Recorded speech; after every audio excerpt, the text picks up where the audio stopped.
معزز حاضرین، میرے پیارے بھائیوں، السلام علیکم۔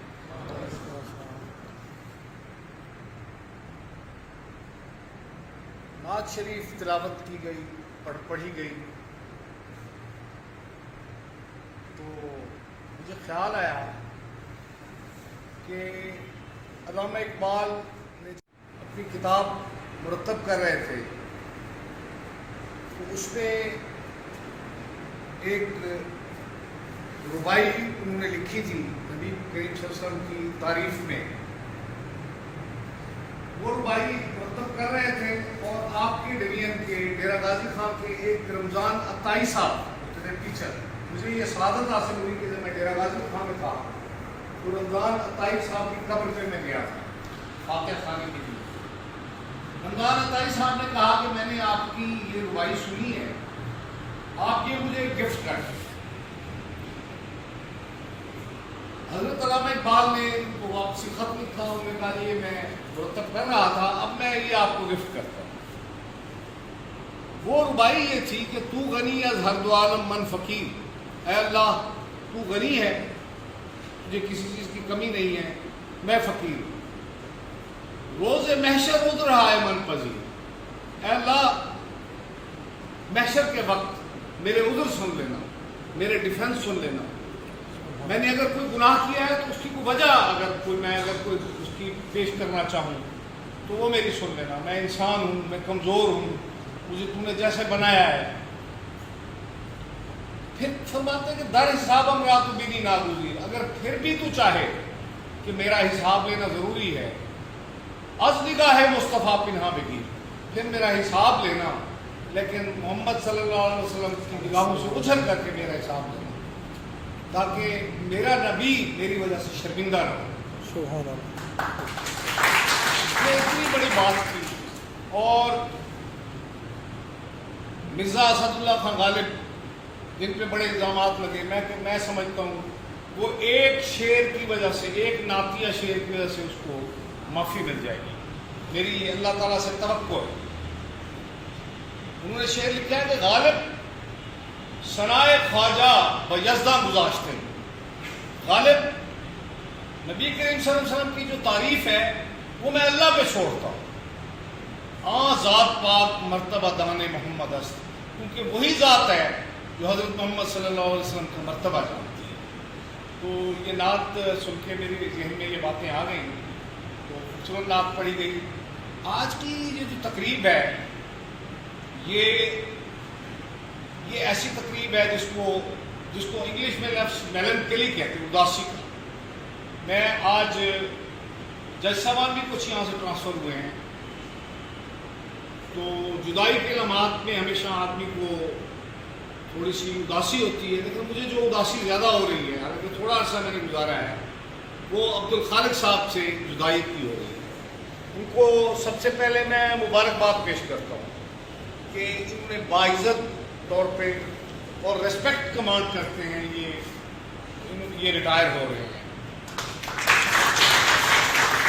ڈاکٹر محمد یونس بٹ نے لکھا ہے کہ کسی شہر کی جو مشہوری ہوتی ہے وہ دو چیزوں سے ہوتی ہے، وہاں کے بڑے لوگ اور وہاں کی بڑی عمارتیں۔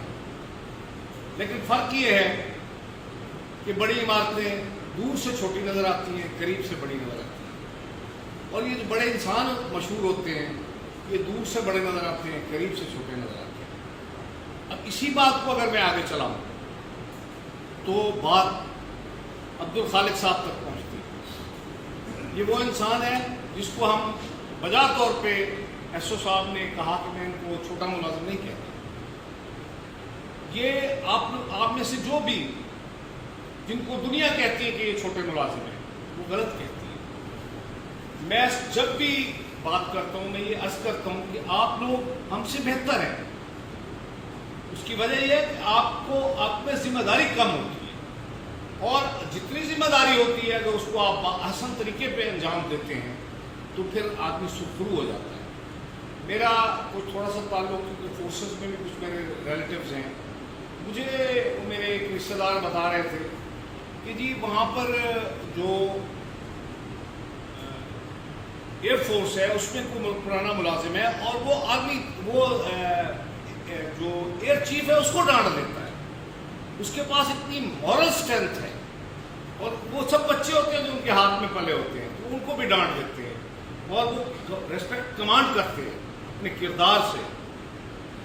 میرا جہاں جتنا عرصہ یہاں پہ میری تعیناتی رہی ہے میں نے دیکھا ہے کہ یہ عبدالخالق صاحب جو عظیم آدمی ہیں اور ان کو جو آپ لوگوں نے ریسپیکٹ آپ کے چہروں سے آپ کے دلوں سے میں دیکھ رہا ہوں اس سے مجھے خوشی ہو رہی ہے کہ یہ آج اتنی عزت کما کر یہاں سے جا رہے ہیں. اللہ تعالیٰ ایسی ریٹائرمنٹ سب کو دے. اللہ تعالیٰ یہ ان کے بچوں کی خوش بختی ہے, ان کے دوستوں کی خوش بختی ہے. اللہ تعالیٰ نے ان کو صحت دی ہے اور اللہ تعالیٰ نے ان کو کردار دیا ہے جس کے ساتھ یہ ریٹائر ہوئے ہیں. دوستو آپ لوگ عدلیہ کا چہرہ ہوتے ہیں. ہم سے اصول و ضوابط کے مطابق کسی کا ملنا دشوار ہوتا ہے. ہر آدمی کے لیے آپ اویلیبل ہوتے ہیں, وہ آپ سے آ کے انٹریکٹ کرتا ہے. آپ لوگوں کو سے یہ دنیا بڑی عارضی ہے. اللہ تعالیٰ نے الستو بربکم کے عہد سے وہ عہد کر کے ہمیں روحوں سے عہد دیا, روحوں سے ہم عہد کر کے آئے, جسم کی تخلیق ہوئی, زندگی ہوئی. اللہ تعالیٰ فرماتا ہے خلق الموت والحیات لیبلونکم ایکم احسن عملا.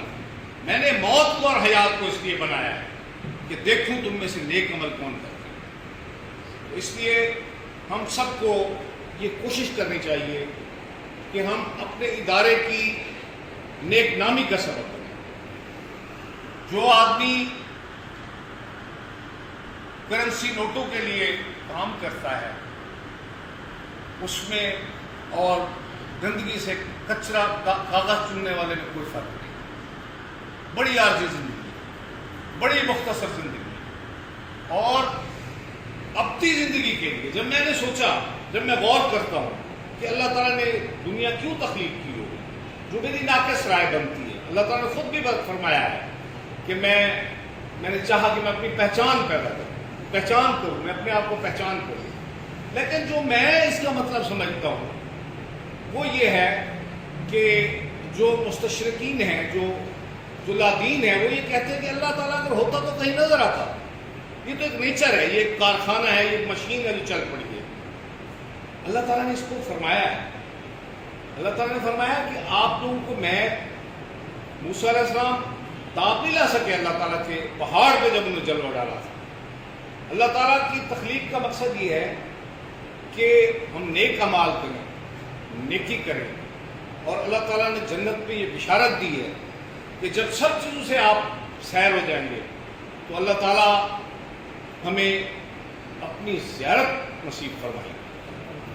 یہ جو لوگ کہتے ہیں کہ اللہ تعالیٰ نظر کیوں نہیں آتا, وہ اللہ تعالیٰ نے رکھ چھوڑا ہے انعام. یہ اللہ پاک کی زیارت جو ہے وہ اتنا بڑا انعام ہے کہ اللہ تعالیٰ نے یہ بھی جنت کا حصہ رکھ چھوڑا ہے. تو ہمیں اس کے لیے کوشش کرنی چاہیے کہ ہم اس جنت کے سزاوار اور خریدار. یہ دنیا عارضی ہے. آپ دیکھ لیں, آپ اپنی لائف کو اگر ریٹروسپیکٹ کریں, پیچھے دیکھیں, خواب کی طرح گزر گئی ہے. آگے بھی ہماری دنیا خواب کی طرح ہے. ایک سوداگر تھا جو اونٹ خریدنے کے لیے گیا اور اونٹ کا جس کو پتہ نہیں, مجھے اور زبانوں کو اردو میں پتہ نہیں, سرائیکی زبان میں اس کو پلان کہتے ہیں, جو اس پہ زین رکھی ہوتی ہے. جب وہ خرید کر کے آیا ہوں تو اس نے جب اتارا اس کے اندر ایک گٹھڑی چھوٹی سی نکل آئی, اس میں سے جوہر ہیرے نکل آئے. اس بندے نے اپنے ملازم کو بلایا, اس نے کہا یہ میں ہیرے واپس کر دیتا. ملازم نے کہا کہ صاحب ہیرے ہیں آپ کے پاس آ گئے, اس کو کون سا پتہ ہے, آپ رکھ لیں. اس نے کہا نہیں, میں نے ہیرے واپس کر دیے. ملازم کی اصرار کے باوجود وہ ہیرے واپس کرنے چلا گیا. جب اس آدمی کو ہیرے نظر آئے اس نے کہا واقعی یہ میں نے چھپا کے رکھے تھے ہیرے, تو آپ کی بڑی مہربانی, آپ مجھے ہیرے واپس کر دیں. تو شکرانے کے طور پر اس نے کہا جی آپ ان میں سے ایک ہیرا منتخب کر. اس نے کہا جی میں نے تو ہیرا نہیں لینا. اس نے کہا میری خوشی ہے, میں یہ چاہتا ہوں کہ میرے دل کو خوشی اسی سے ہوگی کہ آپ یہ ایک ہیرا ہم سے مجھ سے لے لیں. آپ سارے رکھ سکتے تھے, آپ نے نہیں رکھے. جب اس نے مجبور کیا تو اس نے کہا کہ میں یہاں آنے سے پہلے 2 ہیرے گھر پہ رکھ کے آیا. میری بات غور سے سنیے گا. اس نے کہا میں 2 ہیرے گھر پہ رکھ کے آیا ہوں. سوداگر نے جلدی سے وہ کوٹلی کھولی, ہیرے گنے تو وہ اس کے پورے تھے. اس نے کہا بھائی میرے ہیرے تو پورے ہیں, آپ کون سے ہیرے رکھ کے آئے ہو 2؟ اس نے کہا میں 2 ہیرے جو گھر پہ رکھ کر کے آیا ہوں, ایک ہیرا ہے آنیسٹی کا اور دوسرا ہیرا ہے سیلف ریسپیکٹ. دوستو آپ کر کے دیکھیں. انسان خطا کا پتلا ہے جس سے غلطیاں ہوں گی. آپ کر کے دیکھیں.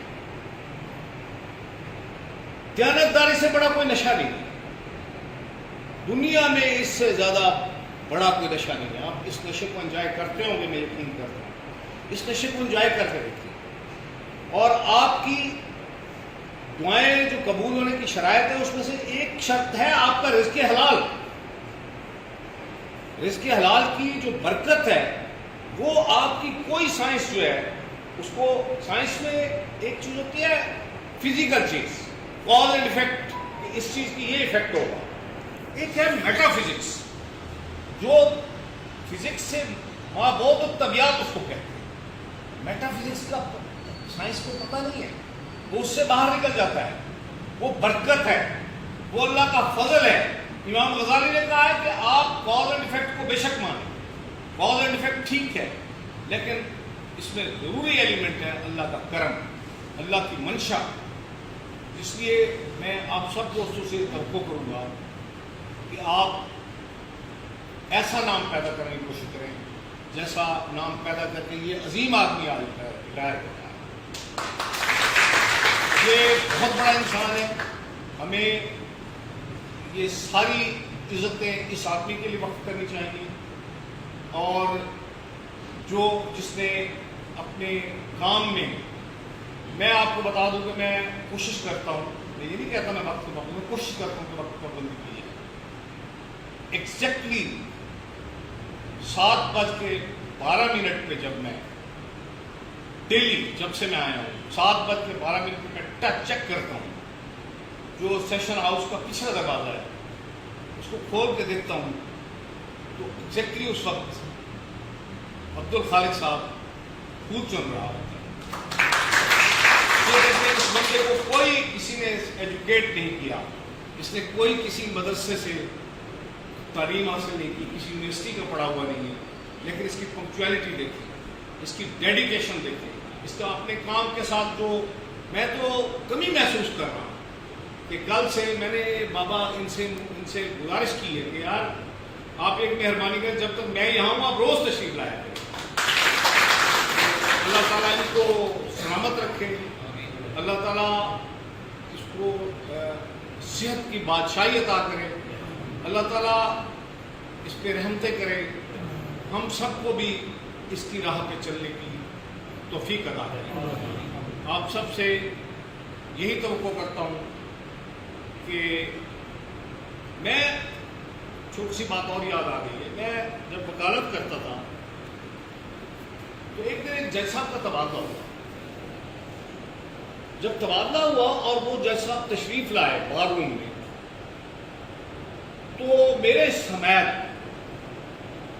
سارے جو وکلا صاحبان تھے وہ اتنے شاداں تھے انہیں دیکھ کر, کیونکہ وہ دیانتدار جج تھے, اور جج کی دیانتداری کسی چھپتی نہیں ہے, آپ لوگ اسے نہیں چھپتی, نہ وہ دیانتدار جج تھے. اس لیے میں نے سوچا کہ یار دیانتداروں کی ججوں کی اتنی عزت ہوتی ہے, میں نے سوچا میں بھی جج بنتا ہوں. تو اس لیے میں نے پھر یہ کوشش کی کہ ادھر اتنی ریسپیکٹ ملتی ہے.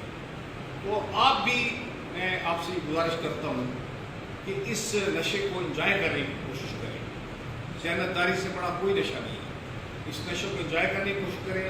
میں ایکسپیکٹ کرتا ہوں آپ سب سے کہ آپ میرے چھوٹے بھائیوں کی حیثیت سے آپ سب اپنا نام پیدا کریں کہ یہ دن نصیب ہو جائے کہ جس میں دنیا میں آپ کو اپنے سامنے, ہمارے ہاں یہ رواج ہے کہ وہ کہتا ہے نا کوئی بندہ کسی کی تعریف کر رہا تھا، اس نے کہا اپنے آپ کو دیکھنے لگا، اس نے کہا میں مر تو نہیں، آپ میری زندگی میں اتنی تعریف کر رہے ہو. تو اگر زندگی میں کسی کو اتنی تعریف نصیب ہو جائے تو وہ لکی آدمی ہوتا ہے. اور آپ کو میں بتا دوں، اللہ تعالیٰ آپ پہ پردہ انسان پہ ڈالتا ہے، لیکن میرے خیال کے مطابق نہیں پردہ ڈالتا آپ کے کردار. وہ کسی نہ کسی وقت وہ ظاہر ہو کے رہتا ہے. خوف زدہ رہے اس وقت سے ہم سب کہ جب اللہ تعالیٰ ہماری کوتاہیاں، ہماری کمیاں، ہمارے برے اعمال گرو پہ عیاں کر دیں. اس سے پہلے ہمیں توبہ طیب ہو جانی چاہیے.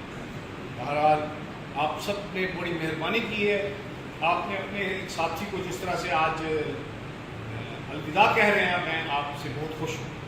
اللہ تعالیٰ آپ سب پہ بھی رحمتیں کرے. اللہ تعالیٰ عبد الخالق صاحب پہ بھی کرم نوازی کرے. آپ لوگوں کو بہت بہت